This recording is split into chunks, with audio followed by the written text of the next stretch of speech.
Welcome everyone to Almost Cancelled. I am Peter, and this is your TV news edition where I am going to go through premiere dates, renewals, cancellations, show announcements, series orders, all that good stuff. This is normally a two-man show. Connor's usually here. His computer broke about a week or so ago. A replacement is on the way, but it won't be here till after Christmas. It's delayed a few things. I mean, first and foremost, let me just get it out of the way. The Expanse is back. We're waiting till he can record too, because he's been on every single review. It'll be weird if there's just like a half of a season where it's just me. Once he's back, we'll start working through it. Because it's going weekly after the first couple, it means that we won't actually. We'll still be up to date for the back half of the season. But it's just kind of an unfortunate timing. Partly because of that, but also partly because this is one of the biggest news weeks of the year. Because Disney decided to have an investor call yesterday at the time of recording and dropped a metric shit ton of announcements on us and updates and all sorts, as well as all the normal week to week TV news that popped up. So buckle in, because we've got a wide variety of things that we're going for here. So first up, let's just start with that. Let's start with the headlining stuff, which is the Disney stuff. And I'll probably mention some of the movies that were announced here as well, just because it seems relevant to the overall picture that we're going to be painting here. And I'll warn you, I'm going to get a little bit cynical, right? I'll try to keep it at bay. I don't want to be too annoying, but I'm going to be a little bit cynical about Disney's output. Has been a factory that's just shutting out more and more of their same properties over and over again. And I'm not even talking about Marvel and Star Wars to an extent. I mean, there is a lot of those things. Star Wars especially, I'm not particularly fond of, so them having like 8 Star Wars shows is just overkill to me. But at least with those two, I respect that they are these huge franchise things that people want tons of, so whatever. But my god, Disney are like mining everything they've ever made and saying, hey, that gets a prequel movie, or hey, that gets a spin-off TV show, or hey, that gets a thing. And like I was losing my mind yesterday. The more these things were getting announced, and the more I was hearing about them. So let's dive in here. So I've got an article here on Deadline which goes through all the Disney Plus stuff at least. Which there's a couple of things separate from that. At least one of which I made sure to grab separately. But they've got them grouped into sections here. So we'll start off with Lucasfilm, which is mostly Star Wars, but a couple of other things as well. So first up, Ahsoka. If I'm saying that correctly. That is the character that everyone loved from the animated series that I believe, mild spoilers I guess, but if you care about the show, you should be up to date. Apparently just showed up in The Mandalorian Season 2. They were getting a spin-off of at least a season of this. Ahsoka Tano's story, written by Dave Filoni. It will continue in a limited series, so there you go, yeah, limited series, 1 season. Ahsoka starring Rosario Dawson and executive produced by Dave Filoni and Jon Favreau. And then also tying into this, there's another show called Rangers of the New Republic. Set within the timeline of The Mandalorian, Rangers of the New Republic is a new live-action series from executive producers Jon Favreau and Dave Filoni that will intersect with future stories and culminate in a climactic story event. So that's interesting. It doesn't necessarily say that that's limited. That could be ongoing, like an ongoing spin-off that will occasionally cross over. One of the other ways I heard this phrased, just from like Twitter or somewhere, was that Mandalorian Season 3, Ahsoka, and Rangers of the New Republic would all kind of build to some big crossover limited series that would kind of like cap them all off. Now, whether that means that it would be the end of Mandalorian or it would be the end of this Rangers show and that's only a 1 season thing, that remains to be seen. But at the very least, it seems like the plan over the next little while is to have all 3 of them build up to one big thing. So kind of like the I guess not the exact same, of course, but kind of like the Netflix Marvel shows in a weird way, how they were all kind of building to Defenders in some case. I'm not a Star Wars fan. I reviewed Mandalorian Season 1 with Connor. He of course was all over it. I was cynical. I mean, I got to the finale and I hated just about everything it did because most of it was appealing to Star Wars fan sensibilities, and whenever it does that, I tend to just get annoyed at it. I kind of just made the call not to do any more Star Wars stuff. I don't really offer anyone anything by covering Star Wars. All you're going to hear me do is complain. I'm just going to give you what the news is here and leave it there. There was an update on Andor, which is coming. So this is coming in 2022. That feels quite far away, to be honest, given that this has been in development for a while. But Andor is the one that's spinning out of Rogue One. This is the Diego Luna reprising his role as Cassian Andor from Rogue One, and will be joined by Stellan Skarsgård, Adria Arjona, Fiona Shaw, Denise Go, Kyle Soller, Genevieve O'Reilly, and Mon Mothma. So a lot of this was announced in the cast for these shows. Surprise, surprise, I really didn't like Rogue One. I thought those characters were paper thin. They were cardboard cutouts of characters. Andor, I guess, had slightly more characterization than the others, but he was slightly thicker cardboard, honestly. I mean, maybe this show will give him some depth, but I'm good. I'll stay away from it. The other one we've been hearing about, of course, is Obi-Wan Kenobi, which Ewan McGregor's coming back for, of course. And the big news along with this is that Hayden Christensen is returning as Darth Vader. This is set 10 years after the dramatic events of Star Wars Revenge of the Sith, where he faced his greatest defeat. The downfall and corruption of his best friend and Jedi apprentice, Anakin Skywalker turned evil Sith Lord Darth Vader. It's going to be directed by Deborah Chow, who helmed memorable episodes of The Mandalorian Season 1. Yeah, sure. Okay. What have you say? This is really funny to me. Because obviously, again, my opinion on Star Wars is not particularly high, but I enjoy the original trilogy. So even before we got like Star Wars Mania coming back with Disney and then making tons of things and the new movies and spin-off movies and all these shows that are coming now, like I was always critical of the prequels and I thought there was almost no redeemable qualities about them.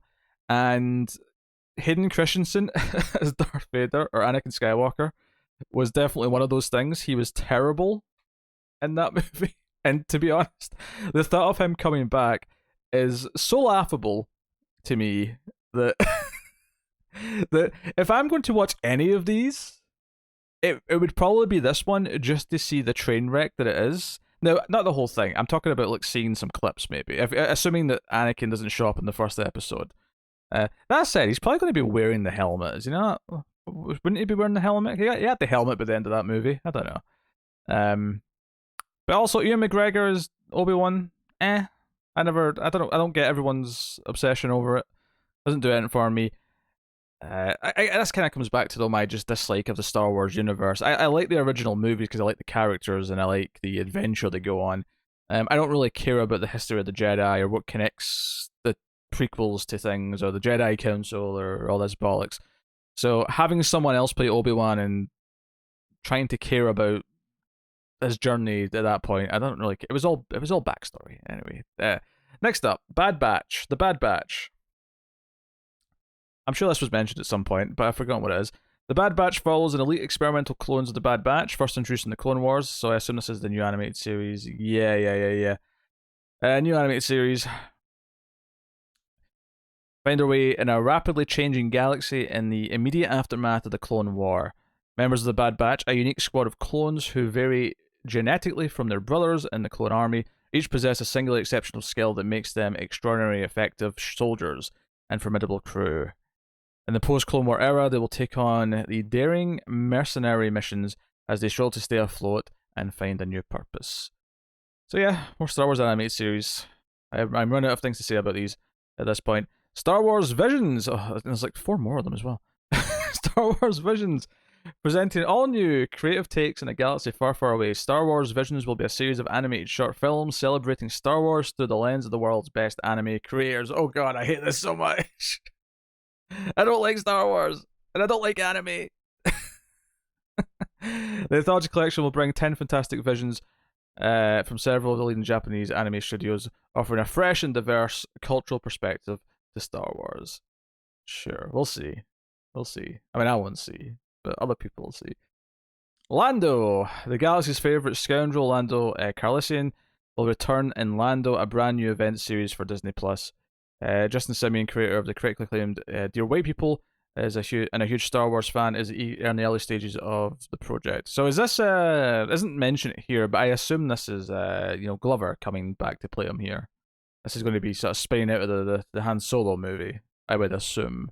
I vaguely remember that being a thing. Next up, also Star Wars, The Acolyte.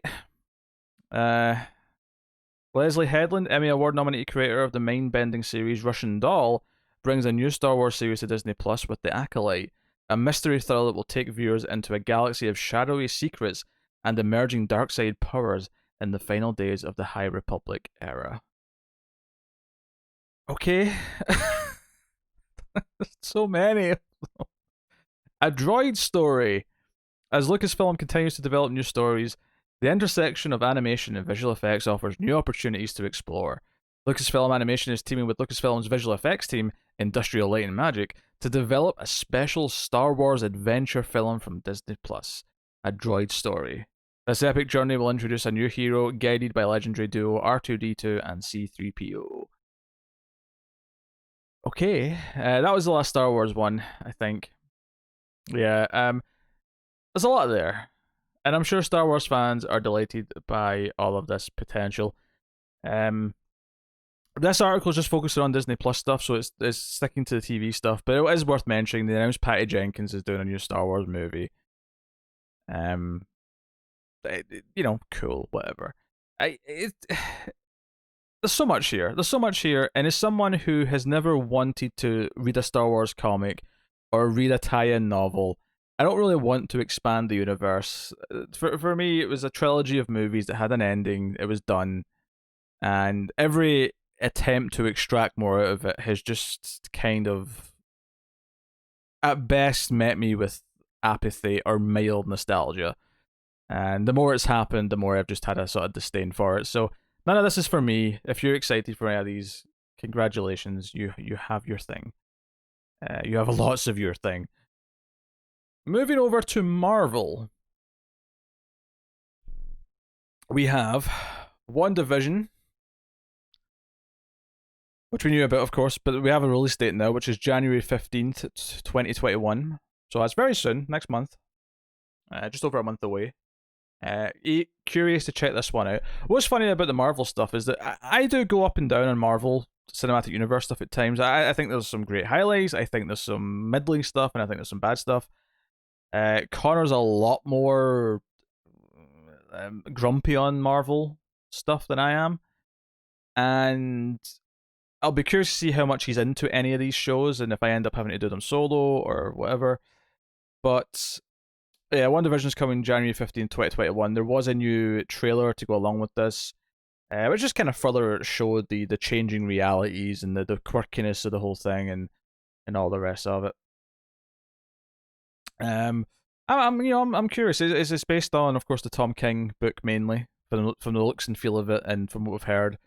And I've not read that book yet. But based on Tom King's other works, I'm kind of excited to see how that translates into a TV show, a limited TV show. I could see it being pretty special if it nails the quirkiness without just feeling like a gimmick, which I think Tom King's books tend to. So we'll see. Falcon the Winter Soldier, which got a trailer as well. That's got a date now of March 19th, 2021. So that's just a couple of months later. We have Daniel Brühl's back as Baron Zemo, Emily Van Camp's back as Sharon Carter, Wyatt Russell's there as John Walker.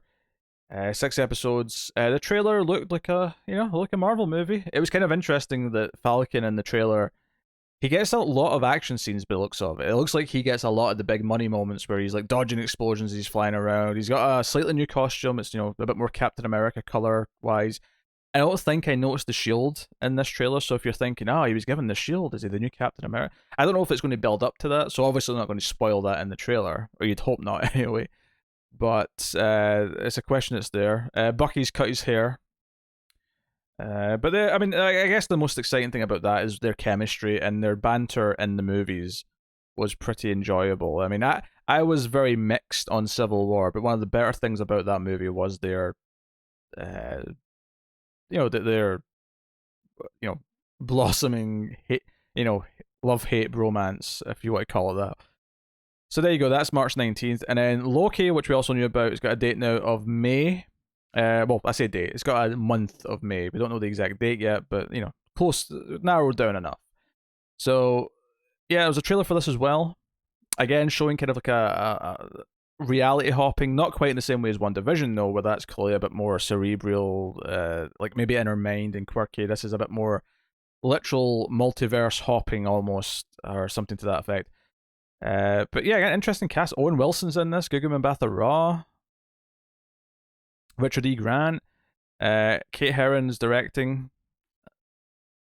Yeah, I mean, Tom Holland, of course, is very popular as Loki. I'm actually not as excited about this because I don't know if Loki necessarily can anchor a show for me.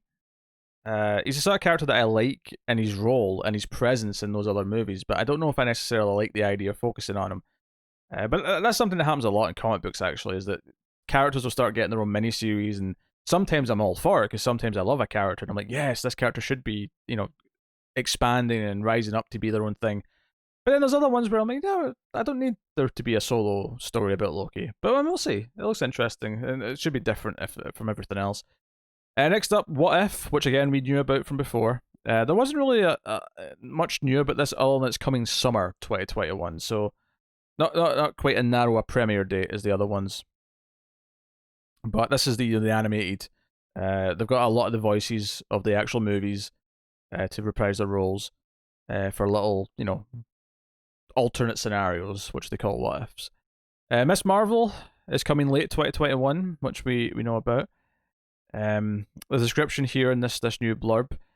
In a new series that introduces Kamala Khan, a 16-year-old Pakistani American growing up in Jersey City, a great student, an avid gamer, and a voracious fanfiction scribe. She is especially affinity for superheroes, particularly Captain Marvel. But Kamala struggles to fit in at home and at school. That is until she gets superpowers like the hero she's always looked up to. Life is easier with superpowers, right? Iman Vellani stars as Kamala Khan. There's also a full cast list for the rest of the characters. Again, not a whole lot of new stuff here. Outside of maybe the window for it. Maybe some of these new names in the cast list are new, but yeah, it's cool. I'm actually kind of excited about it. I've liked what I've read of Miss Marvel so far, so I'm intrigued by that one. And then Hawkeye, which we also knew about, is also coming late 2021.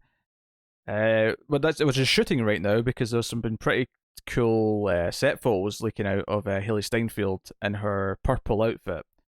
It looks very in character, very in tone with the character of Kate Bishop, who many of us who have read some of those Hawkeye books, particularly the Fraction run, where Hawkeye's mentoring the younger Hawkeye of Kate Bishop. Very excited to see how they develop that. And Kate Bishop since then has also went on to be in other books and be very likable and very well written and very charismatic as a character. So excited for that. Cast also includes Vera Farmiga, Tony Dalton, who's currently from Better Call Saul. So some interesting people in there. But yeah, so it's going to be directed by Rhys Thomas.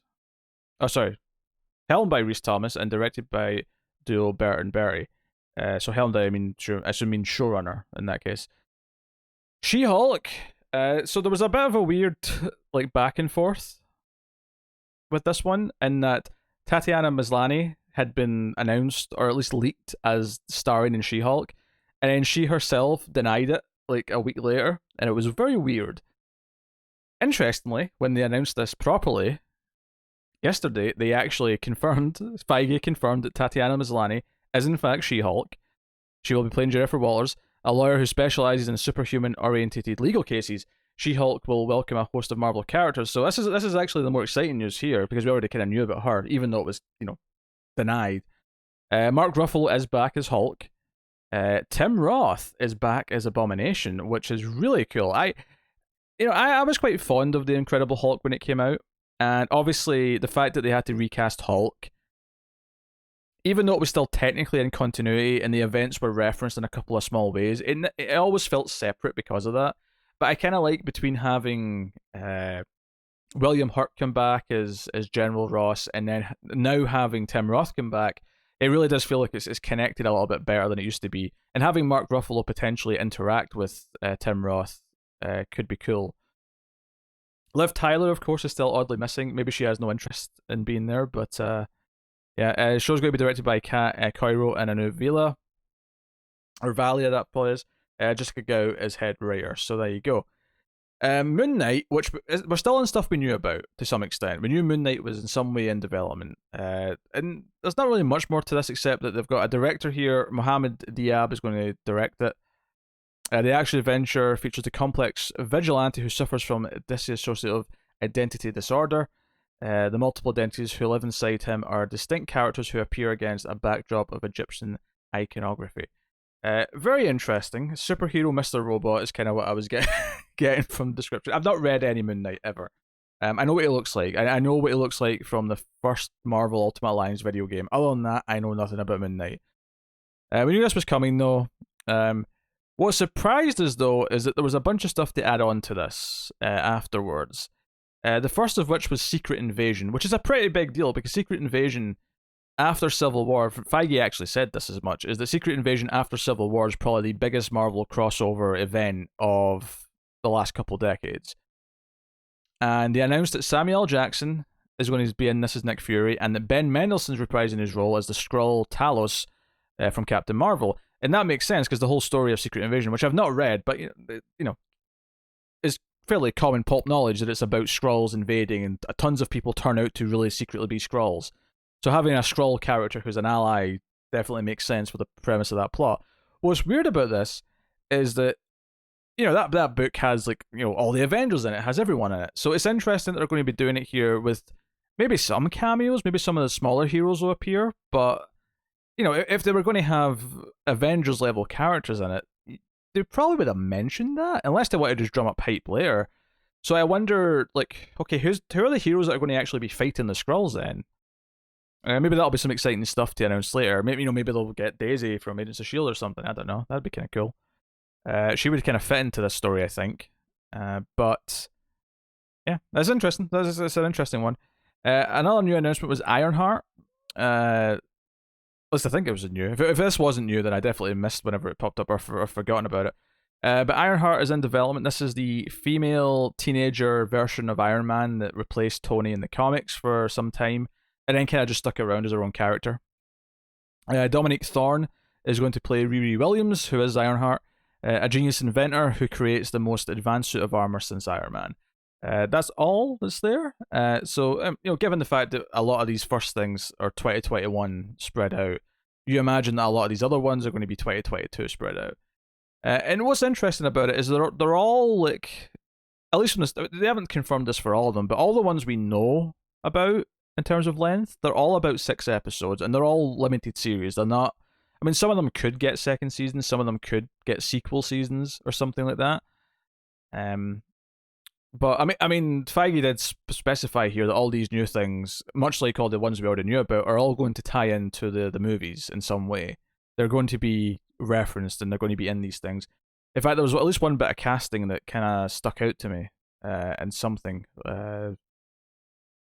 Maybe it's coming up. Hold on. Next up, anyway, is Armored Wars. And this is actually one that I didn't even see yesterday. There was so much stuff getting announced yesterday that I was, oh my god, they're announcing so much stuff. When I was looking through things today to assemble this, no pun intended, I didn't even know about Armor Wars until today. So Armor Wars is based on a classic Marvel series. Don Cheadle is going to star in this as War Machine. Basically, Tony Stark's tech falls into the wrong hands. I think in the comics, Tony was around for this, so they're sort of adapting it into being a War Machine story after Tony's death. So that's interesting. It's nice to have a character like that get the spotlight. If he's not going to get a movie, then yeah, give him a 6-episode show and put some money into it. That's really cool.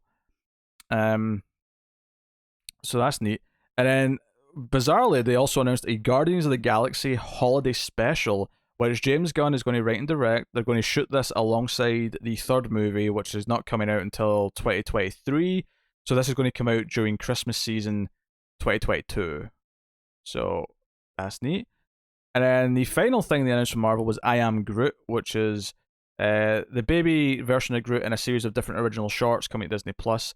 That sounds like an animated thing to me, but maybe it's not. It might not be animated, but it's a series of shorts as opposed to a TV show or a one-off special like Guardians. What was the one that had the casting that I was really intrigued by? Um, Basically one of these shows on Disney Plus. It might have been Hawkeye or it might have been Secret Invasion. I can't, it's not in this list here annoyingly, but I saw this yesterday. Florence Pugh, who's in the new Black Widow movie, is in one of the shows, and it stuck out to me. Unless it was a mistake, but she was in one of the shows, and I thought, oh, that's cool. She's already appearing in something else. Uh, so, you know, the Marvel thing's always been very ambitious, all these moving parts at the same time.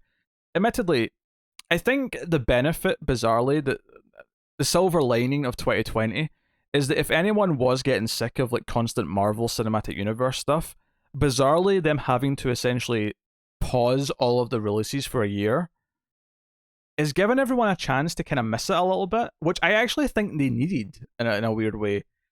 I was kind of, I wasn't like burned out per se. I was actually more into the MCU movies during Endgame and like the last Spider-Man than I was during the Civil War Doctor Strange sort of time. Like 2016, even at 2017 to an extent, I was feeling a little bit burned out on them. I sort of get picked back up by Infinity War and stuff and whatnot. But you know, if you'd asked me, I think I even said at one point that I would have very much liked if they took a year off and give people a chance to rest. Give them give us an off season essentially, and then we can be excited when it's coming back.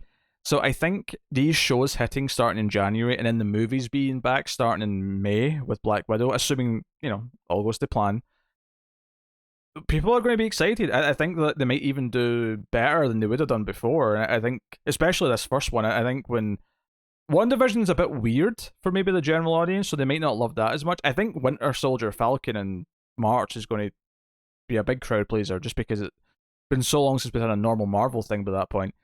I do think there's still a risk here, though. Having, how many shows is that in 2021? Let me count. WandaVision, Falcon, Winter Soldier, Loki's 3. I won't count What If, that's kind of a wee side thing. I'm not counting that as part of this. Miss Marvel's 4, Hawkeye's 5. So that's 5 6-episode shows, along with 3 movies in 2021. That's a lot. And I think people might eat it up in 2021 because it's been a year off and people are excited to have it all back. I don't know how long that goes where people keep caring about all of it. Where when we get to 2022, are people still going to check out every show on Disney Plus? Maybe I'll just stick to the movies. It's too much effort to keep up with all these 6-episode shows. I don't know. I think there's a risk of burnout. Even as a complete nerd as I am, I have felt burnout at various points with the Marvel stuff, and I think the year off has benefited them in a weird way. Also, I'm recording this live, and chat has confirmed for me that Hawkeye is the show which Florence Pugh is appearing. So that's actually really cool. I like that element of it, because it's pretty clear from the movie they're kind of setting her up to be probably the spiritual successor, the new Black Widow, or whatever they're going to call her. So her showing up in the show with Hawkeye makes a lot of sense when you think about it, because of Hawkeye's relationship with Black Widow. So given that we're going to see this character in Black Widow before her death, and then we're going to see her after her death in Hawkeye for the first time, and how she and maybe that's why she comes to see him. Maybe there's maybe she even tries to kill him because she hears that he effectively let her die. I don't know. There's things. There's ideas there. So that's the Marvel stuff. I will also add on, there wasn't a ton of movie stuff. They announced a couple of little things here or there for some of the movies.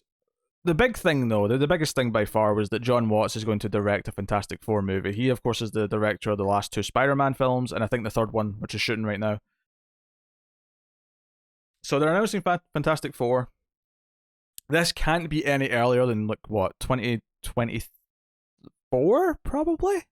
Which that's scary. It's scary we're talking about 2024 now. But, which is, cool. And it's got a fancy logo, and, it would be very hard to not be better than all the previous attempts, because they all suck in different ways. So, go for it. And it's Marvel's first family. It's kind of a shame that they've been butchered as much as they have. I'm not a particular fan of them. I've never really read a Fantastic Four comic that I've fell in love with. And people are going to say read Hickman. I kind of hate Jonathan Hickman's writing, though, so I don't know if I would like that. But it is what it is. So Fantastic Four's coming. Other big details that he said that they wouldn't recast T'Challa from Black Panther after Boseman's death, which I think might be the right call. I don't think I wanted a recasting pretending to be the same character. I think treating the character as someone who passed away or someone who had to leave for some reason, and then elevating another character into that role, I think makes more sense. No, I wouldn't have been that upset if they were going to do it, but I think if I was to pick, I'd say this is the right choice. So that's neat. Other than that, I mean, I think there were some other little tidbits in the casting as well if you paid attention. Like I think Miss Marvel might be in Captain Marvel too, and that kind of stuff. But I don't want to get into the movie stuff too much. Especially for this side of things, it's just it is what it is. Marvel movies going forward. I think there probably wasn't a lot of updates in the Marvel movies because they'd already announced like 3 years worth of movies, and then they all get pushed back a year. So it's not like. So Black Panther 2, I think, got pushed quite a bit, and Ryan Coogler is back for it. But it's not like we're running out of movies and they have to announce the next few years. It's like, okay, we can add a couple on towards the end. And, yeah, Blade's happening. We're working on Blade. We're not ready to announce anything really yet, but we're working on it. So, cool.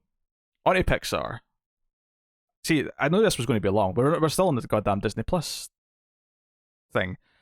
So Pixar, we get Inside Pixar's new documentary series, and invites Pixar fans into an up-close and never-before-seen look at the artistry, craftsmanship, and storytellers behind beloved films. The first 5 episodes are currently available on Disney Plus, with more scheduled to release soon. So that's not really news then, unless that was like a shadow drop. Soul, of course, is the movie coming on Christmas Day. I won't mention that too much. There's a trailer out. You can go check it out. Because, again, this is movie stuff. Burrow is a new Pixar collection of shorts. Neat. Pixar Popcorn is a collection of mini shorts featuring Pixar characters. So presumably that means characters from the other movies. Dug Days, which will premiere exclusively on Disney Plus in fall 2021, is a new collection of shorts that follow the humorous misadventures of Doug, the lovable dog from Pixar's Up. So that's kind of neat. Cars, coming to Disney Plus in fall of 2022, so this is quite in advance, is an all-new series that follows Lightning McQueen and his best friend Mater in a cross-country road trip. So, yeah, interesting. So that sounds more like a series as opposed, because Dog Days, it said series of shorts, so that's giving you an idea of like a lot of 10-minute things. Whereas Cars says a series, which makes me think it's an actual TV show, an animated TV show. And then Win or Lose, Pixar's first ever original long-form animated series, although maybe Cars isn't, given that phrasing. So this is debuting in Disney Plus in 2023. Jesus, that's so far out. It follows a co-ed middle school softball team in the week leading up to their championship game. Each 20-minute episode highlights the perspective of a different character and explores the drama of bad calls made on and off the field. Written and directed by story artists Carrie Hobson and Michael Yates. So I actually want to the one thing I want to highlight here. Now, admittedly, there is a little example of what I'm really annoyed by Disney here, which is that Cars and Up are getting spin-offs. But I will give Pixar, the section of Pixar is the one that gets the credit for actually having a decent mix of new original IP and legacy spin-off franchise stuff. So yeah, you got Dug Days and Cars, which are spin-offs and continuations of some kind. But Soul is a new thing, standalone movie, which is coming this year. Win or Lose is a standalone series. Burrow's collection of new shorts. Pixar, for whatever reason, Pixar is the one part of Disney that seems to be allowed to actually just do new IP and do original movie ideas and original series ideas. It feels pretty evenly split reading that list, unlike everything else on this list. And we're about to get to the silly ones, which is why I'm specifying this. Again, Marvel and Star Wars, yes, they're going to churn out tons of both of those. I mean, I feel like they should maybe have held some of these Marvel things back, and I guess they're not holding them back because A, they want to generate buzz. B, maybe they're going to start casting or shooting soon at some of the stuff, and they don't want it to leak, so they'd rather control the announcement. I get that, I really do. But it does feel exhausting reading the list. It's like, oh my god, there's too much stuff. So on to Disney, the rest of Disney stuff. And this includes some movies, but I'm going to mention them.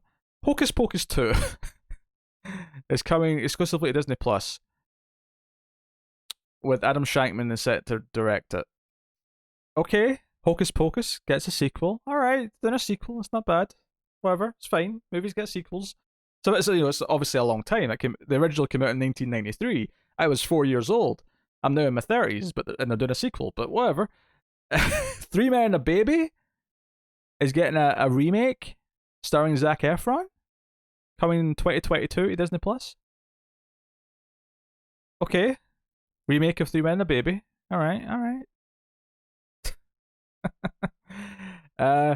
Safety, which premiered today at the time of recording on Disney Plus, is a drama inspired by the empowering story of former Clemson University football safety Ray McElrathby.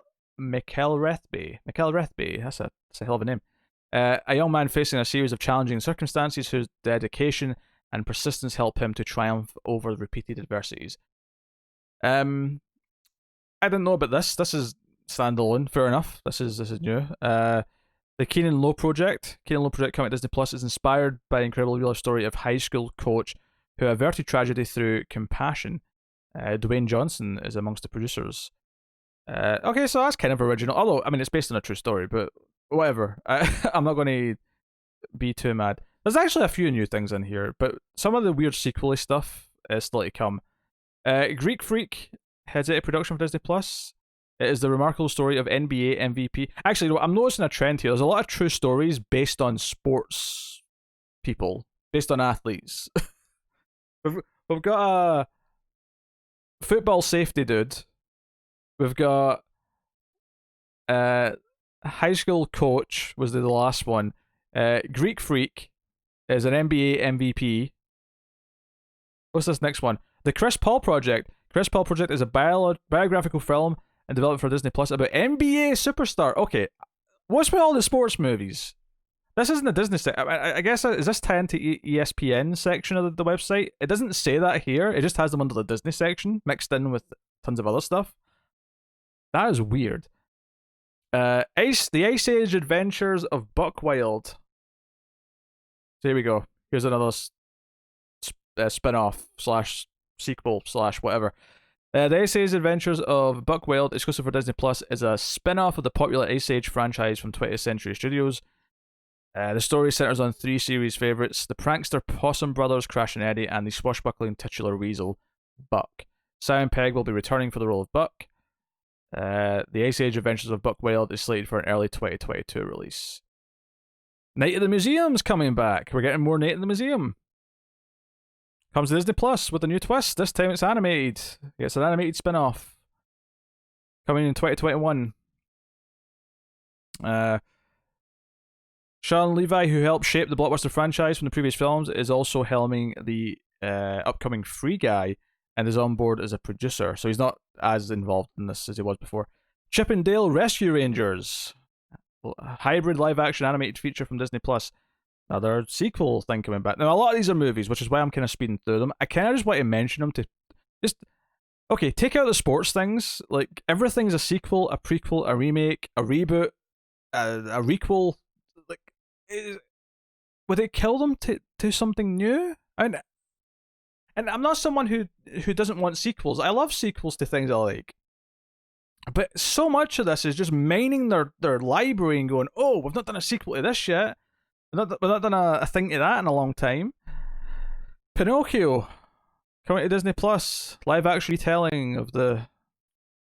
And it's going to leverage state-of-the-art CGI to bring Pinocchio to life. Robert Zemeckis is directing with Tom Hanks starring. Oh, jeez. Okay. Alright, Uncanny Valley from Polar Express incoming then, I guess, is what they're saying there. Peter Pan and Wendy, inspired by the Disney animated classic. David Lowery from Pete Dragon at the helm. Young girl rebels against growing up. Yes, the story of Peter Pan. What? This is... Jude Law is Captain Hook. Yara Shahidi from Grownish is Norola Tinkerbell. That's a movie, not a show, just make that clear. Disenchanted, a sequel to the hit film Enchanted. So, another sequel. Amy Adams returning as Giselle. I clearly don't know what this is, because I don't remember this existing, but that's fine. Who found her life flipped upside down.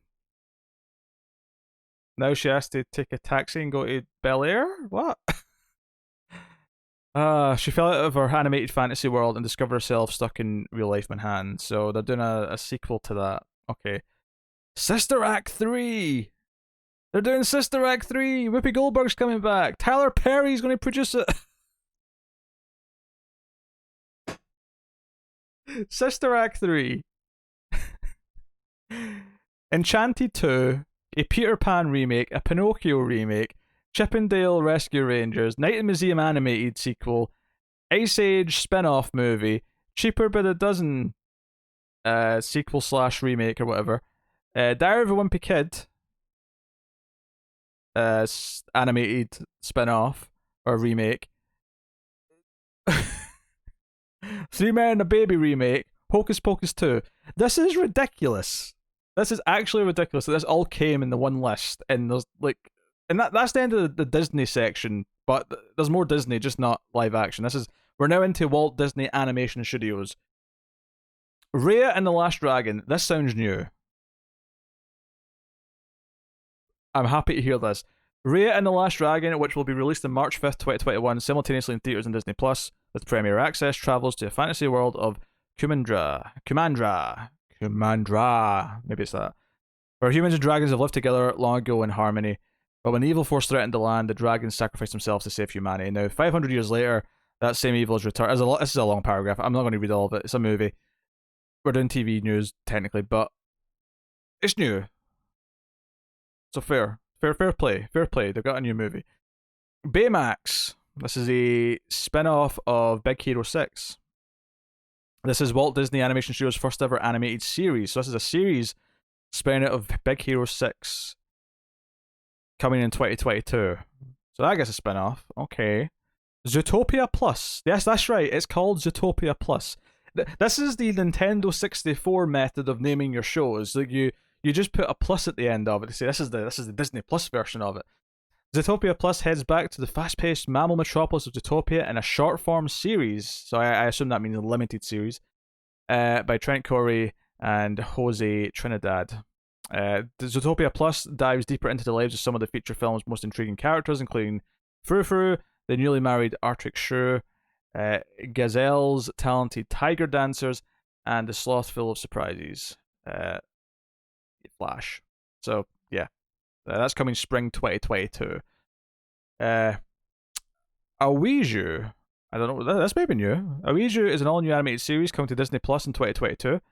The series is the first of its kind collaboration between Walt Disney Animation Studios and Pan-African comic book entertainment company Kugali and its founders of the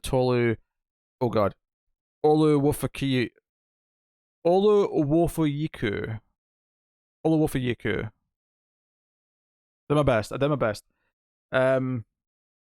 Z.K. Nelson and Hamid Abraham. So that's the people behind it. So which roughly translates as the future in their native language. So it's steeped in science fiction. It's a long-form series set in Lagos, Nigeria, exploring the deep themes of class, innocence, and challenging the status quo.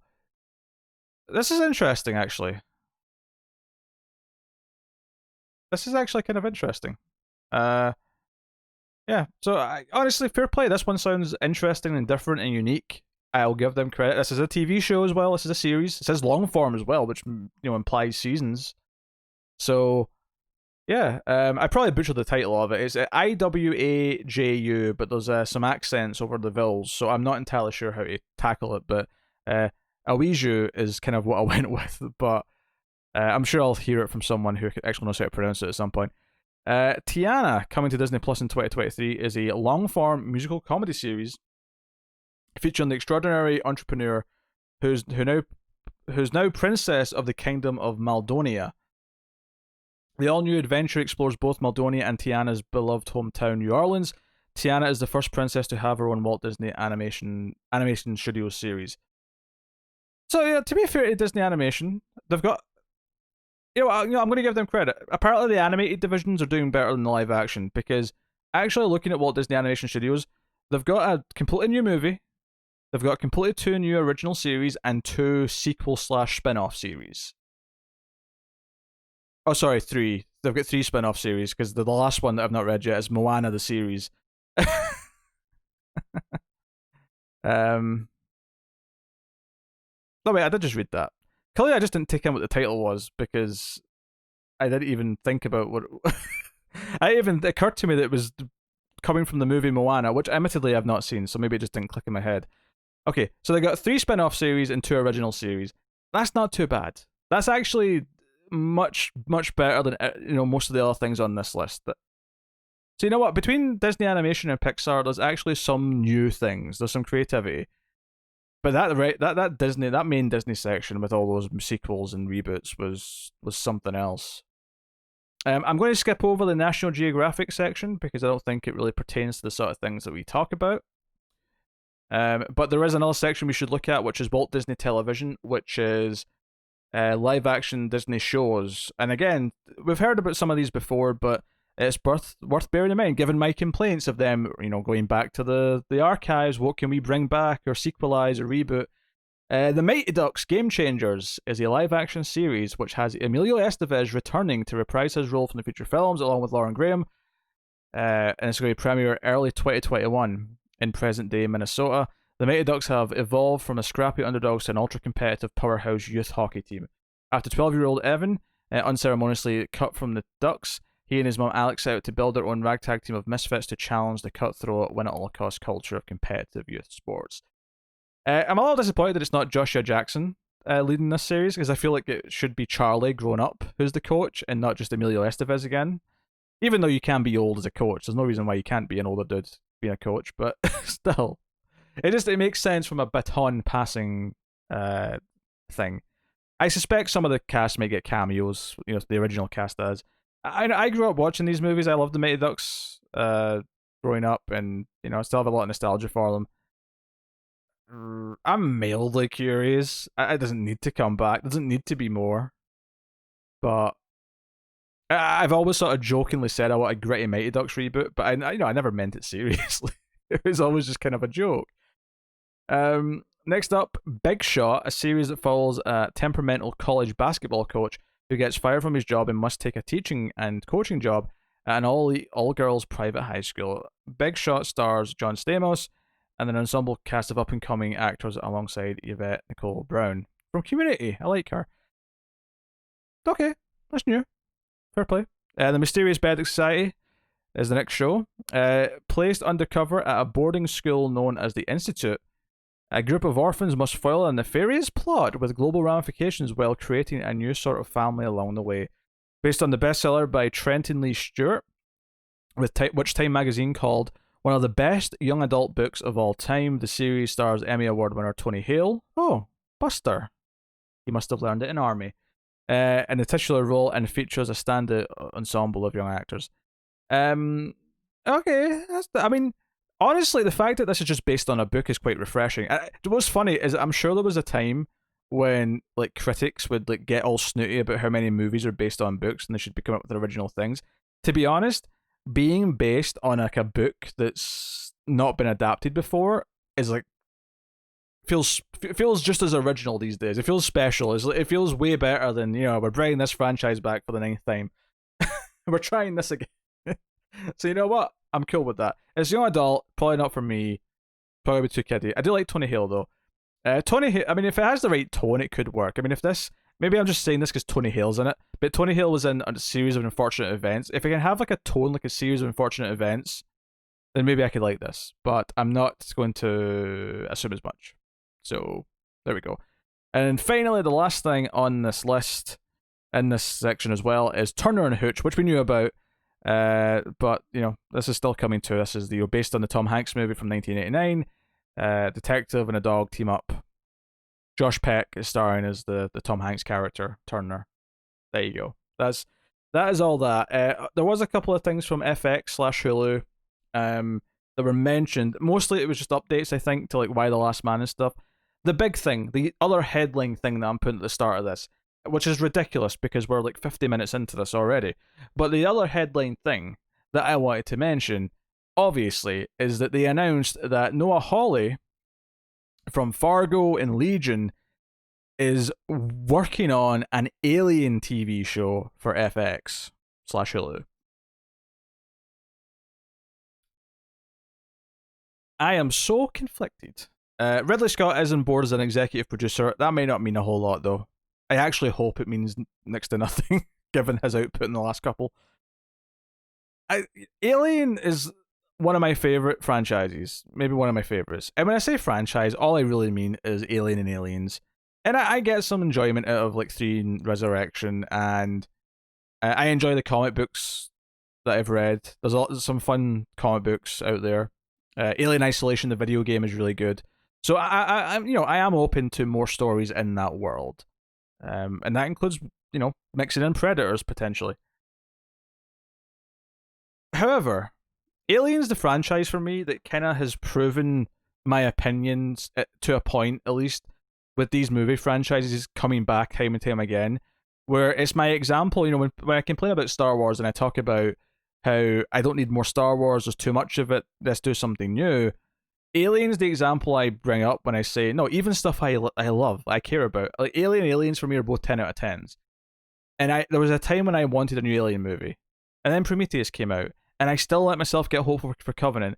And I'm at a point where I just, you know what? Leave it alone.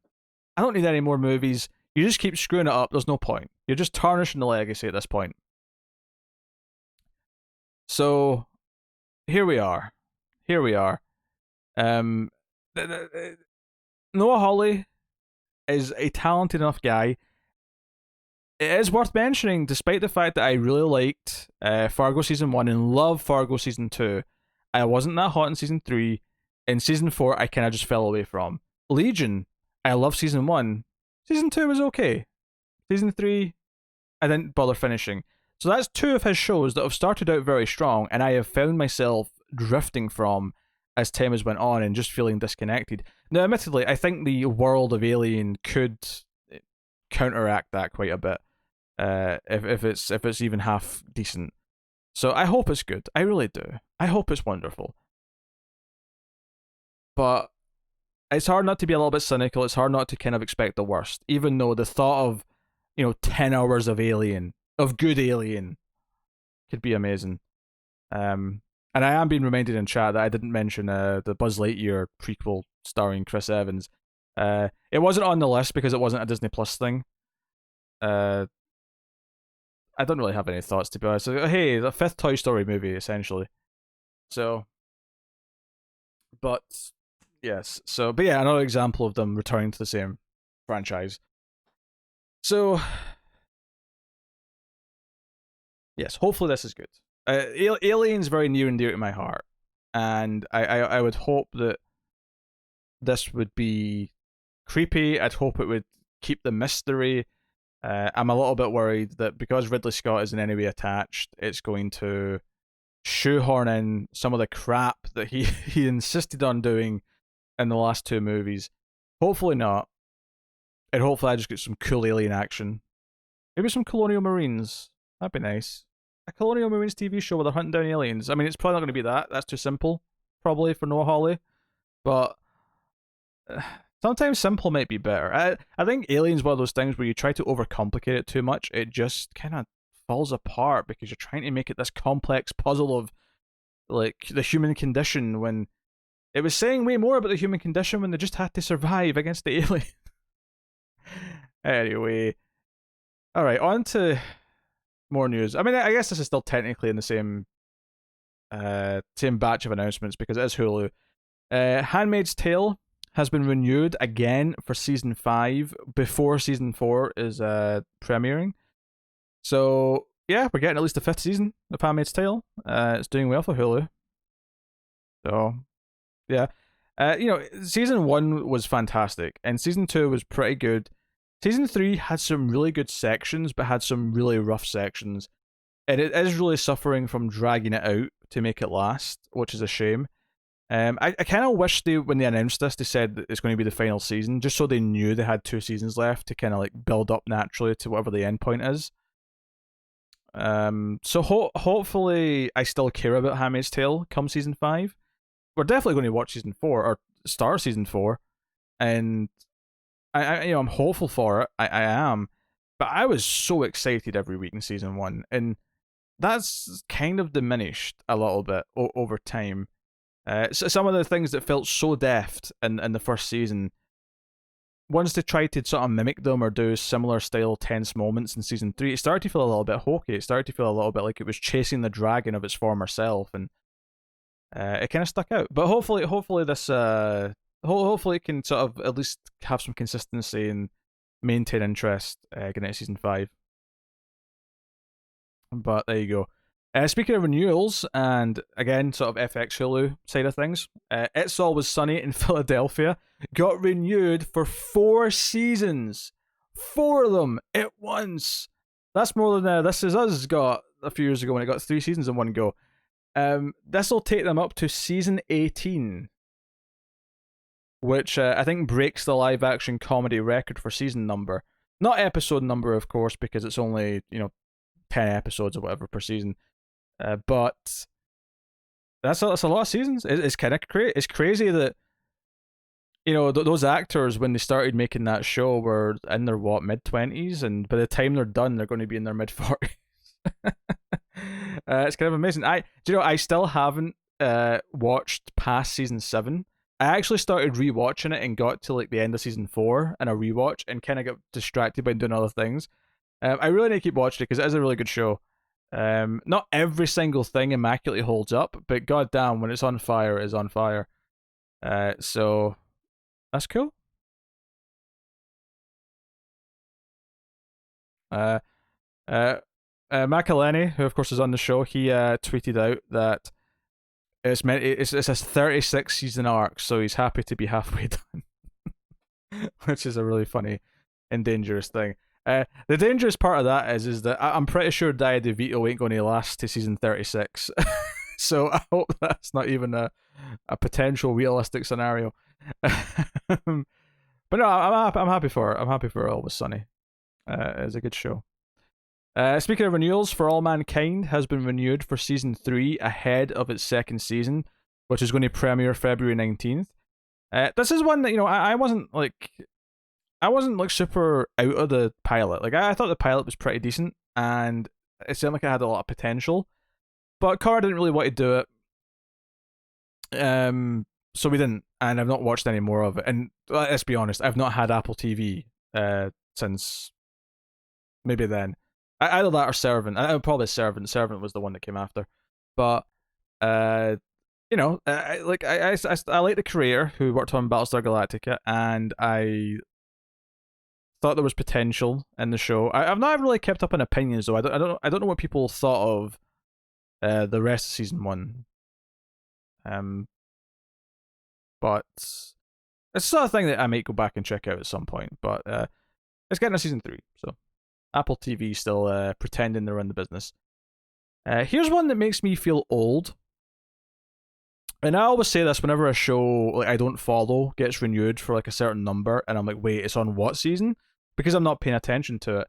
And this one makes me feel old because I remember like watching the first episode to review it way back when this the YouTube channel was just starting. And I don't even think you can find this anymore. I think it was actually in the audio only days before it was a YouTube channel. But I remember discussing the pilot for Fear the Walking Dead and the genesis of Male Fuzz TV, and it's been renewed for season 7. Like, what the hell? Season 7? Fear the Walking Dead is going to have more seasons than The Expanse? Are you shitting me? It's going to be almost twice as long as Mr. Robot? Like, what? Yeah, Walking Dead definitely has that Disney problem. And I guess technically it is Disney now because they own FX. But that like just milking it for everything it's worth. Then there's a third show. There's going to be TV movies after the TV show's done. Like they're just going to keep milking it as much as possible because it gets those numbers. It gets enough numbers to justify keep churning them out. So there you go. We got a premiere date for Clarice. This is the Silence of the Lambs TV show. Same complaint again. We keep going back to old properties. But this is going to debut on February 11th. which, I think is worth mentioning because it's a high profile enough thing, and I think we'd be insane not to check out the pilot. I mean, the chances of us wanting to watch a CBS show past episode 1 are minimal, but it seems like a pilot that's worth commenting on. If nothing else, we're going to have opinions for sure. So that is cool. Next up, CW, still CWing.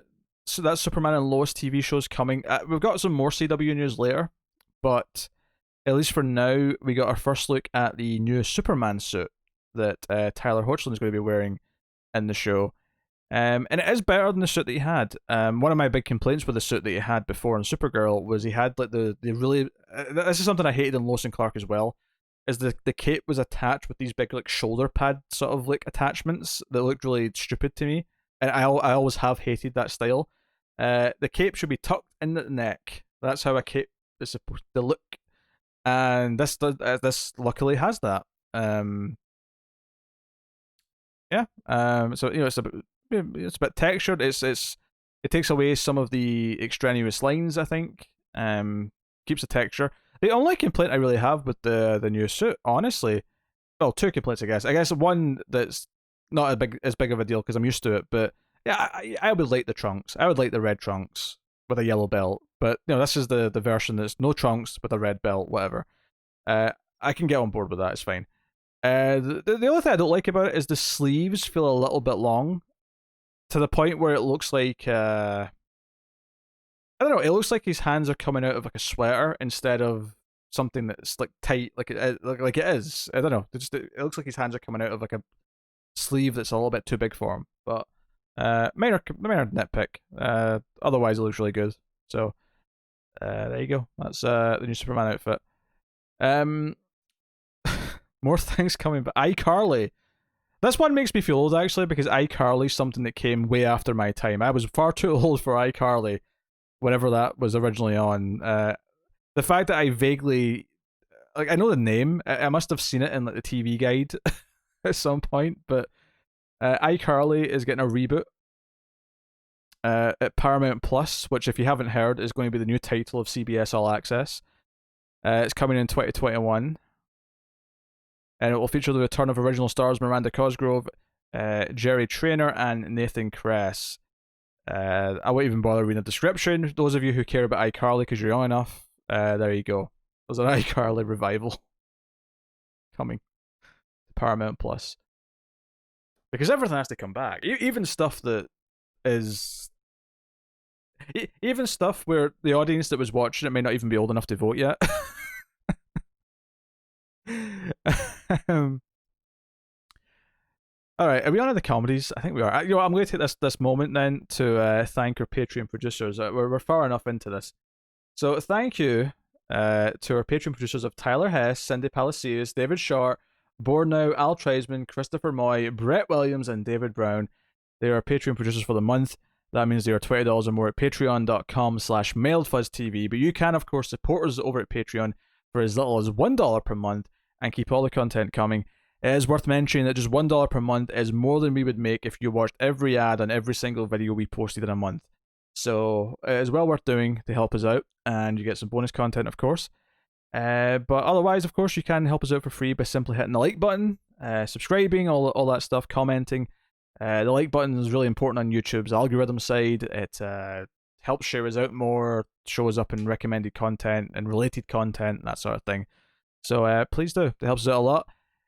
So, yes, without further ado, let's get into the rest of the news.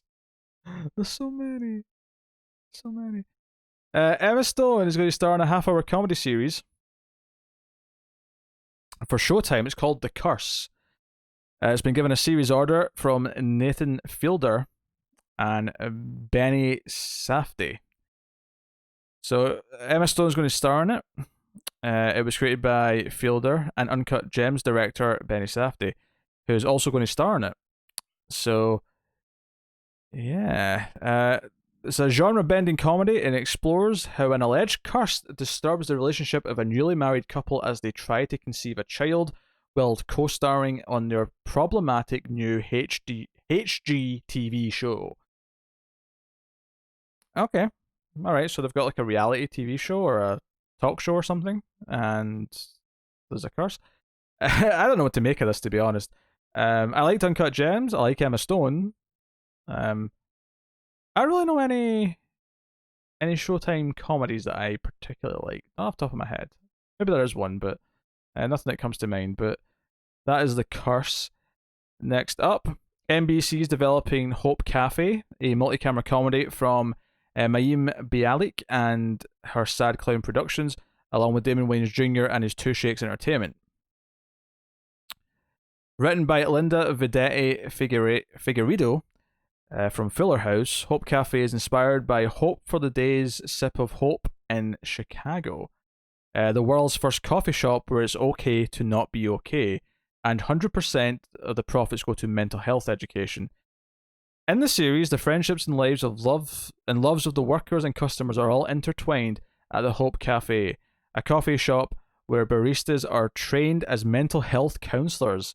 Think Freud with tattoos and Frother.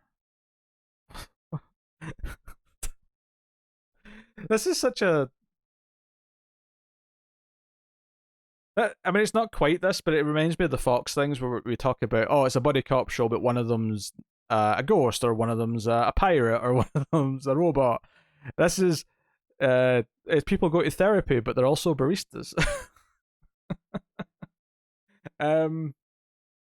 Sure, it's a multi-camera comedy. I'm not expecting high art from this by any means, but knock yourself out, I guess, if that sounds intriguing. Next up, ABC is handed out a series order to Home Economics from Michael Colton, John Aboud, and Topher Grace. It's the first comedy pilot handed out in an unusual year for broadcast network development.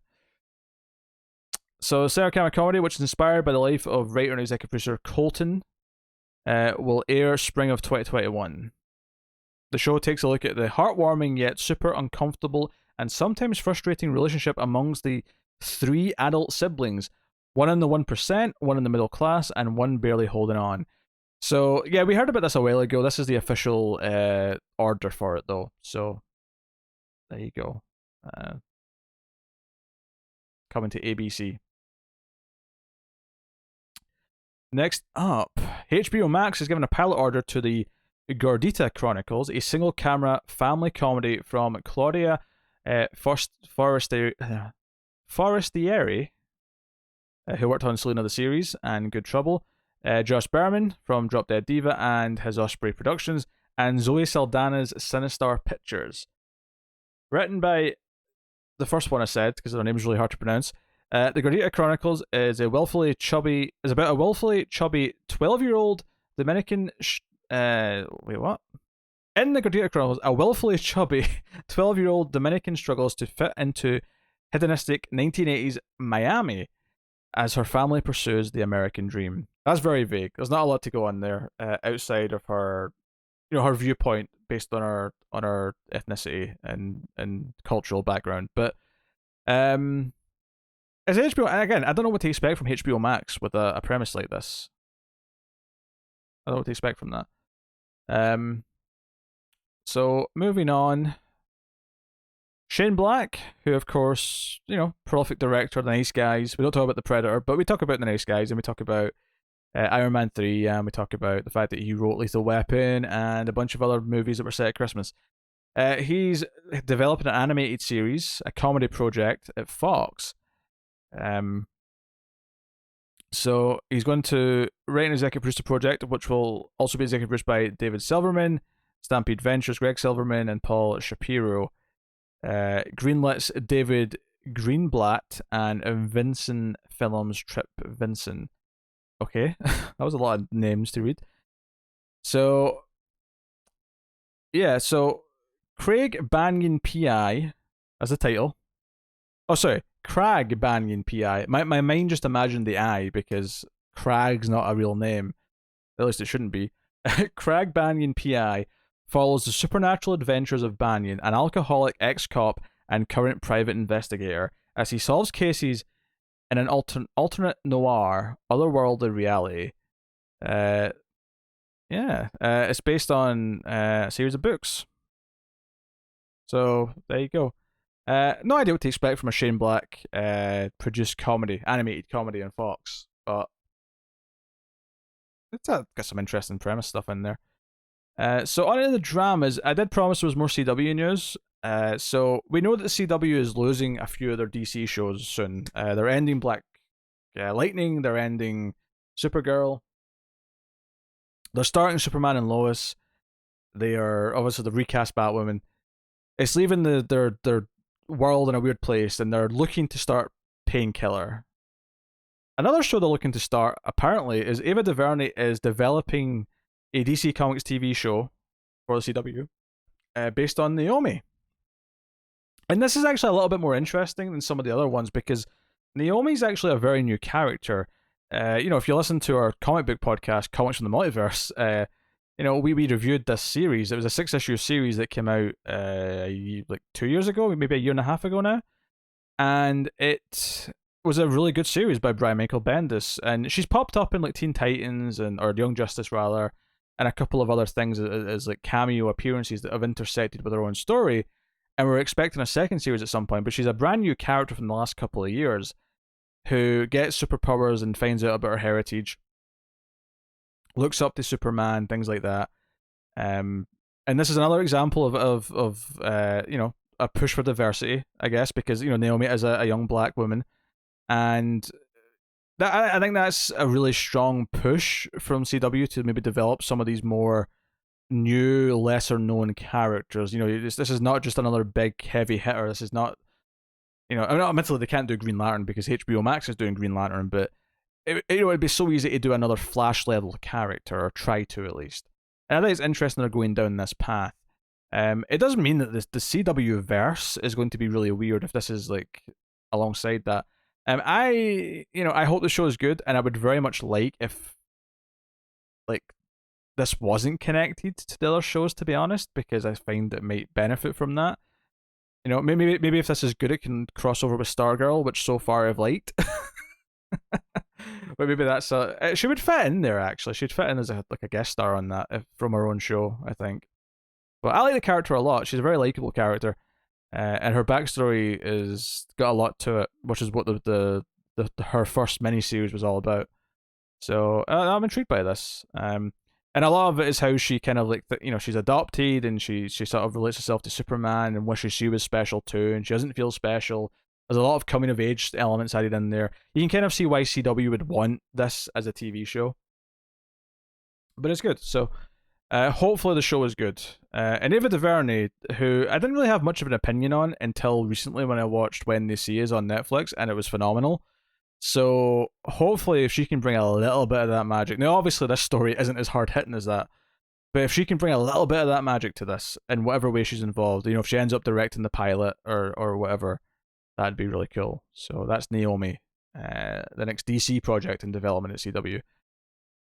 Next up, okay, so I made a joke earlier about things coming back, and the people, I think it was iCarly, I mentioned the people who originally watched that might not even be old enough to vote yet, and they're doing a revival.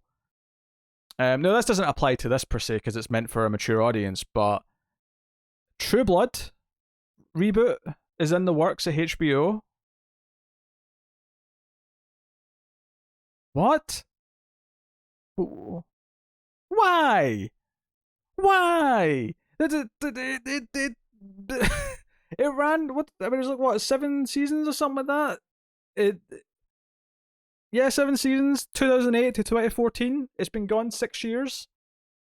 It's actually been gone less time than it ran. I mean, admittedly, sure, by the time this actually happens, it'll probably be 7 years or more. But it's not even been gone the length of its run. Roberto Aguirre Sacasia from Riverdale and Sabrina is going to be working on it alongside Nosferatu creator Jamie O'Brien. They're going to co-write the pilot. I hated True Blood. I for some reason I watched 2 seasons of True Blood out of boredom, I guess, because I thought, it's vampires. I'm supposed to like this, I think.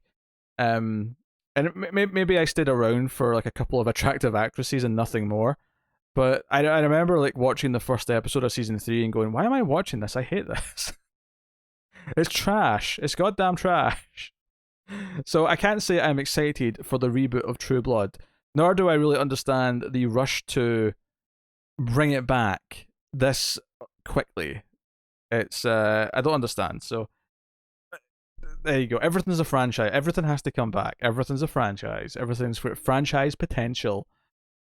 Next up, Julia Roberts is returning to television, and she's going to star and executive produce in The Last Thing He Told Me, which is coming from Reese Witherspoon's Hello Sunshine, and this is Apple. It's doing this. This is Apple TV Plus. So another one of those. This was highly competitive, apparently. So this is based on a book. So cool, I guess. The Last Thing He Told Me is an adaptation, and it forms an unexpected relationship with Roberts and her 16-year-old stepdaughter while searching for the truth about her husband who mysteriously disappeared. So, okay, sounds like a book. Sounds like it could be a potentially, whatever, decent show. And I mean, again, Apple Plus at this point doesn't really fill me with much hope for things, but I also don't really want to have to get Apple Plus for a month to check it out. But we'll see. I mean, enough good buzz, and who knows? But that's coming. The Last Thing He Told Me. Speaking of Apple, they're also working on a show with Matt Tolmach on a series based on Blake Crouch's novel Dark Matter, not to be confused with the sci-fi TV show from a few years ago. Crouch is developing the script. The series will be a co-production between Apple and Sony Pictures Television. So this is actually one where I didn't really like the fact that the news article here gave me nothing for the premise. There's no premise in this news article, but it's a book that came out in 2016 and was published in 35 languages. And I thought, well, surely there's a plot for the book that I can find. So I also got up Amazon.co.uk just so that I could read the item description, so we could actually have an idea of what the hell Dark Matter is about. So here's the description for the book on on Amazon. Are you happy in your life? Those are the last words Jason Desson hears before the masked abductor knocks him unconscious, before he awakes to find himself strapped to a gurney surrounded by strangers in hazmat suits, before the man he's never met smiles down at him and says, "Welcome back." In this world he's woken up to, Jason's life is not the one he knows. His wife is not his wife. His son was never born. And Jason is not an ordinary college physics professor, but a celebrated genius who has achieved something remarkable, something impossible. Is it the world of the other that's the dream?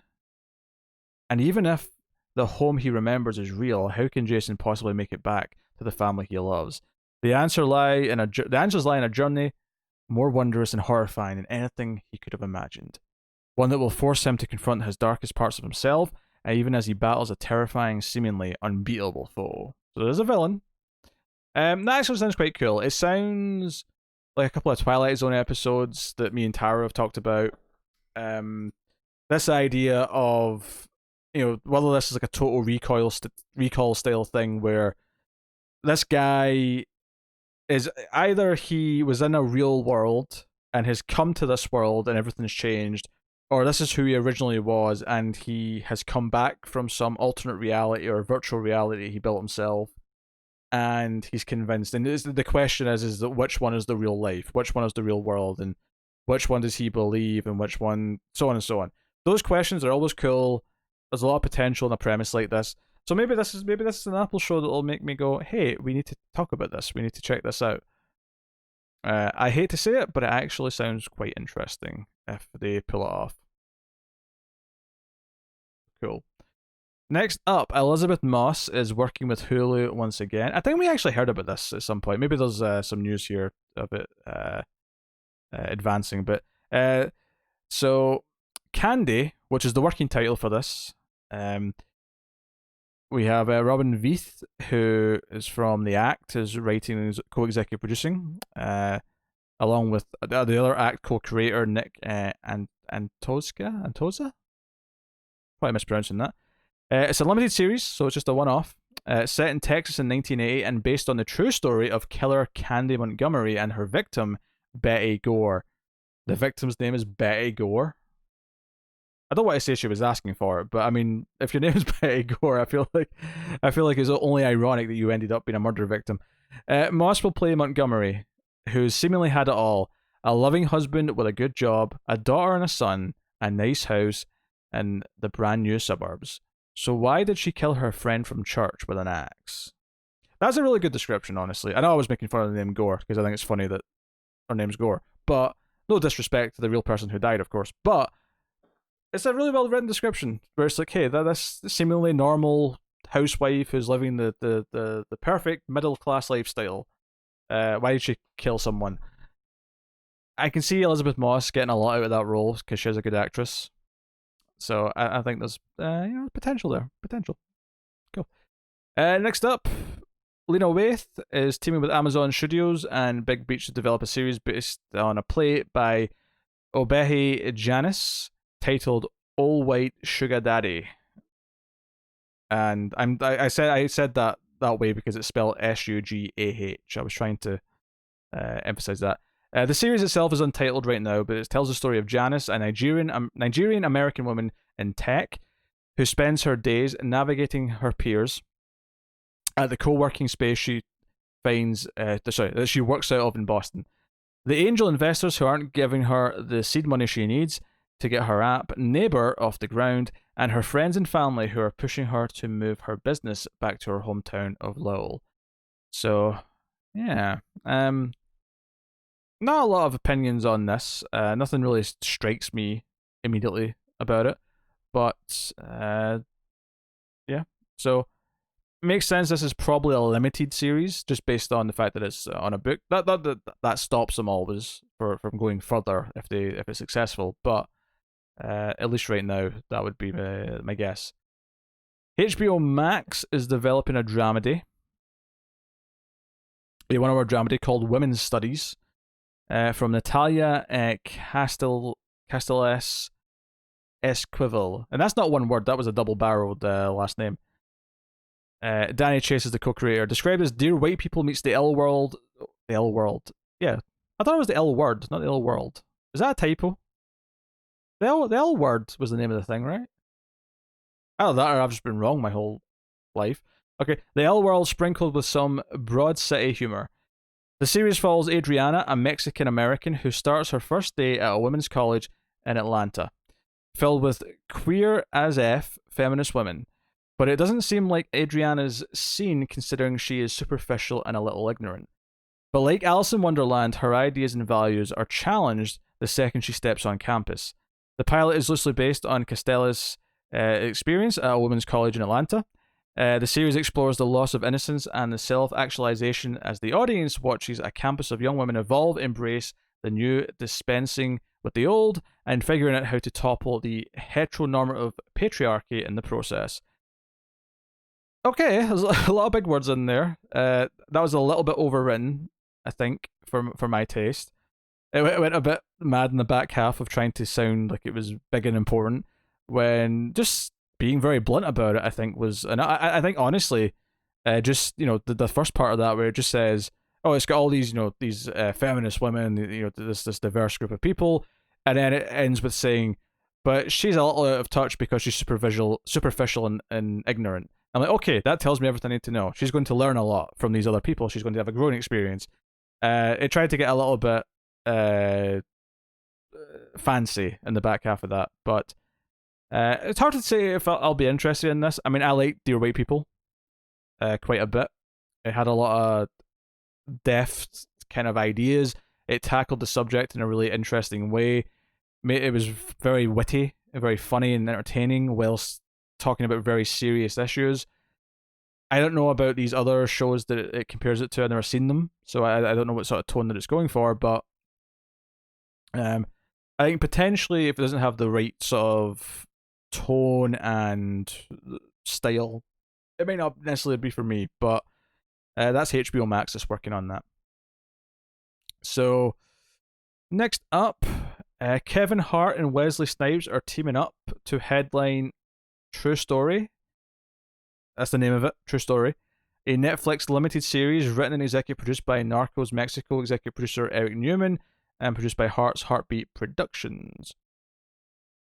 Philadelphia-born comedian Hart will play a version of himself in this fictional true story, which centers on his character Kid and Kid's older brother Carlton, played by Snipes. A tour stop in Kid's hometown of Philadelphia becomes a matter of life and death for one of the world's most famous comedians when the consequences of a lost evening with his wayward older brother threaten to destroy everything he's built. Well, that's not a lot to go on, and I'm actually I'm not actually sure if this is is this comedic? You would think it would be with Kevin Hart, but like I can also see this being dead serious, just because it never says that it's a comedy or that it's lighthearted or anything. But I guess it probably is.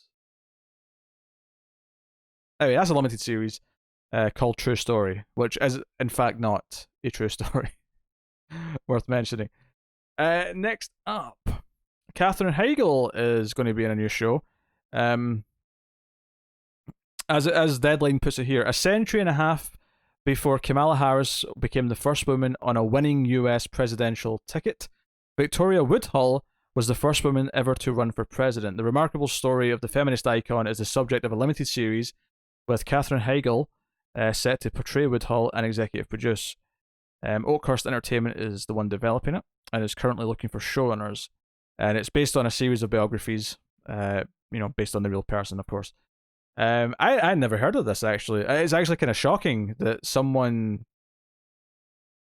tried to do this a century and a half ago, given how little traction, just a few years ago, a woman trying to run for president, like how little that got. I guess pun intended here, but the absolute balls on this very brave person. I say brave, but I mean, like, given how this goes down now, the idea of someone in the dark ages of acceptance. I mean, arguably we're still in the dark ages, but even worse, 150 or so years ago, the idea that someone tried to do this and obviously did not win, but hell, even having the gall to do it at the time is commands respect. I had never heard of this woman. I'm intrigued. Am I intrigued to watch Katherine Heigl try to portray her? I'm not so sure I am. I don't know if I've ever thought of Katherine Heigl as that good an actress, but maybe this is her attempt at a serious role. This is her attempt to break out and become a serious actor, be a thespian. But there you go. So no title for that yet, but yeah, I mean they could call it just a number of things. So that's that. Next up, FX is developing a limited series about the Rolling Stones from the team behind The Crown. Of course, that's the Queen show from Netflix. Not the Queen, the band. I should probably specify that here, given that this is about a band. The Queen, as in the Queen of England. The Sticky Fingers rockers are, for the first time, allowing their music to be used for a drama. FX boss John Landgraf said that they are in advanced talks of the project, which will be written by High Fidelity star Nick Hornby and is set for a 2-season order. The high-end series will focus on the band's glory years between its formation through to 1972, which includes the fantastic run of hit albums such as Their Satanic Majesty's Request, Beggar's Banquet, Let It Bleed, Sticky Fingers, and Exhale on Main Street. I actually didn't know a single title of those albums. I know a few Rolling Stone songs, but I'm not like an expert by any means. A little before my time, I have to say. But the few songs I know of theirs are good, so yeah. I'm interested in a show about them. I mean, if it looks good, sure. I'm not a big biography guy typically, really. But hey, FX are developing that. They've had a lot of success with their American crime story stuff, which is all based on true stories. So it makes sense to me that they want to do other content like that, since it has been successful for them, and it's also been very critically praised for them as well. So this makes sense. This makes sense of doing more stuff like this. Alison Williams is going to star and executive produce on a show. Alison Williams, who I'll simply say was the white girlfriend from Get Out. If you don't know who she is, that's a quick reference point. If you've seen that movie. But it's actually, they're going to do a show called Being Erica, which is a remake of a Canadian show, which is an interesting thing here. Williams has teamed up with Boat Rocker Studios, which recently rebranded as Platform One Media Division. She's working with Sex and the City writers Eliza Zuratiski and Julie Rottenberg to develop the remake. It's a loose adaptation of the show, which was produced by Boat Rockers Temple Street Productions. The remake tells the story of two women, strangers with seemingly nothing in common, seeking the help of an eccentric therapist who enables them to travel back in time to revisit their biggest regrets. Along the way, they're shocked to discover their lives are inextricably linked. That's actually kind of an interesting premise. Obviously a little bit of a sci-fi supernatural twist there on things. I mean, it's the sort of thing where it can make you groan if it's meant to be like a surprise later on. But if the whole point of the show is that immediately they start saying, hey, they were interlinking without knowing for a long time, and that's the whole premise of the show, then that's cool. So, a remake of a Canadian series, which was around the start of the decade, the last decade, that is. 2009 to 2011 is when they originally aired in Canada. So, okay, mild intrigue for that. Mild intrigue. Next up, NBC is developing Zorro, a contemporary take on a classic masked vigilante character with a gender swap. It comes from a high-profile creative team, which includes filmmaker Robert Rodriguez. It's because we talked about Zemeckis earlier. Robert Rodriguez. Writer-director Robert Rodriguez, Sofia Vergara and her Latin We company, as well as Ben Silverman. Co-written by brother and sister duo of Robert and Rebecca Rodriguez, and to be directed by Rebecca, not Robert. Interesting. Zorro centers on Sola Dominguez, an underground artist who fights for social justice as a contemporary version of the mythical Zorro. Her life is threatened by several criminal organizations after she exposes them. So this is the thing about this. I'll be honest, when I saw this headline, I hadn't read the story earlier. I assumed it was Vergara who was going to be the Lady Zorro. And I thought, oh, well, they're going for the sex appeal with that. But it's not. She's just producing, so fair enough.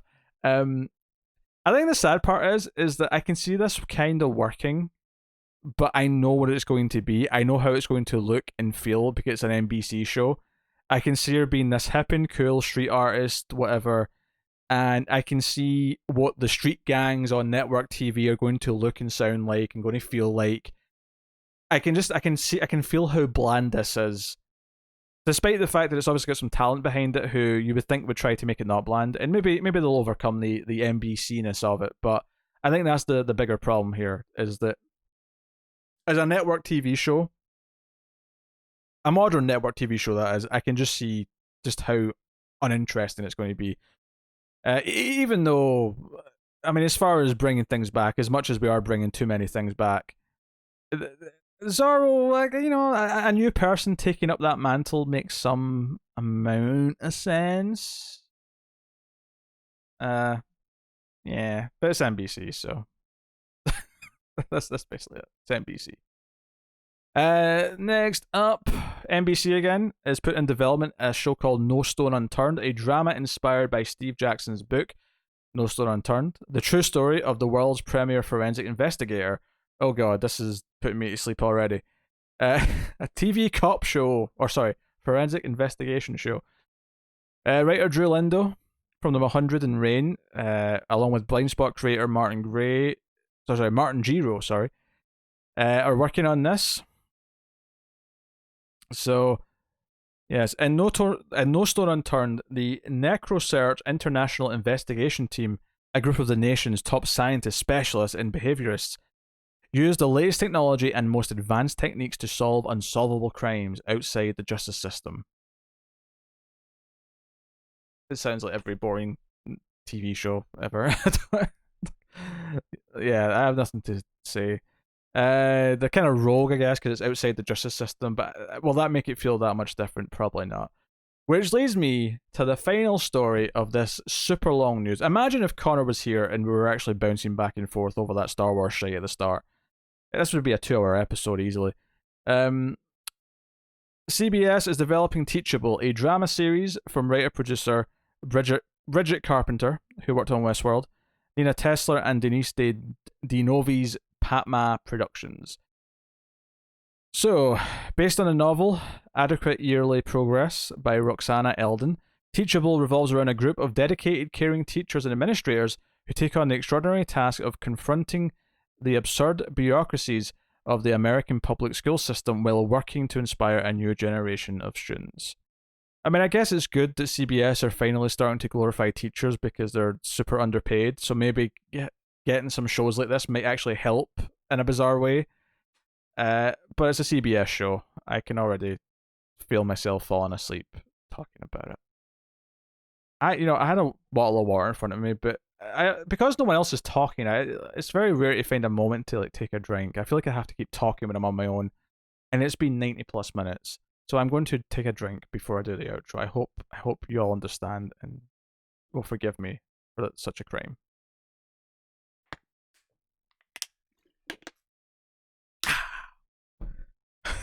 Got water all over my beard. Okay, there you go. That's TV news. That's the TV news. I am far too loopy to do a 95-minute news episode on my own. So, obviously Connor's computer, having broken last week, has put a hamper on a few things. The Star Trek Next Generation reviews, which are usually weekly, are on break for a few weeks. The last one that was recorded went public just a day or two ago. So that'll be on pause for about 3 weeks, give or take, maybe 4, depending on when his computer arrives. I mentioned at the start The Expanse just started. The first 3 episodes, I believe, went up, and then it's going weekly. Once Connor can record, we'll start working through, and we should hopefully be caught up around 5 or 6, because it'll be weekly. So we'll be up to date for the last half of the season, give or take. So that won't be too bad in the long run. It does mean that the stand next week will probably just be me. Patrons have suggested pilots to cover for the month at a $10 tier, and that'll probably just be me checking out 1 or 2 things. So expect that over the next little while. And we had been talking about doing a couple of movie reviews for the first time in a long time, and of course his computer breaks, so here we are. But Tara is filling in on Star Trek Discovery while he's gone, so Star Trek Discovery is still coming week to week, so look forward to that. Otherwise, is there anything else to tell you about TV content? I don't think so. I think that's everything for now. As far as the classic stuff goes, obviously myself and Tara do Twilight Zone, and we're working through Babylon 5. We're only about halfway through season 1, so that's going super well right now. So please go check out those if you're interested in following some classic shows with us. Otherwise, though, that is me. So once again, I'll remind you about patreon.com/MailFuzzTV. Please do go check it out, like and subscribe, all that stuff. Get us on the Twitters at mailed_fuzz for channel updates if you want to, follow along. Otherwise, that is me. I'm going to go rest my voice. So thank you once again for watching and listening. We always appreciate it. Keep watching TV. Have you got any vanilla?